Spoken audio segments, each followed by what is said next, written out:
নমস্কার। সৎ সাহেব। আপনার নাম? চায়না দাসী। আপনি কোথা থেকে এসেছেন?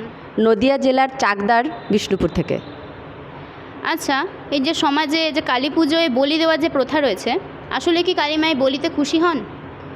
কালীমা কখনোই খুশি হয় না, কিন্তু আমাদের একটা জাগতিক নিয়ম বা আমরা সমাজে একটা নিয়ম বেঁধে নিয়েছি যে কোনো একটা জীবকে হত্যা করলে বুঝি আমাদের পরিবারে শান্তি চলে আসবে বা আমার পরিবারে সে যে সন্তানের জন্য মানত করা হয় সে বুঝি ভালো থাকবে।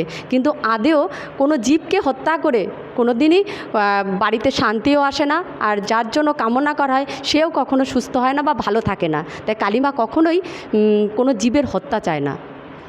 তাহলে কালী মাকে খুশি করার আসল পথ কি?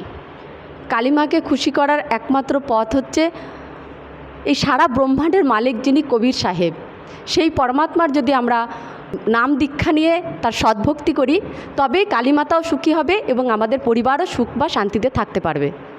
অনেক ধন্যবাদ ম্যাম আপনাকে, আপনার মূল্যবান সময় আমাদের দেওয়ার জন্য। সৎ সাহেব।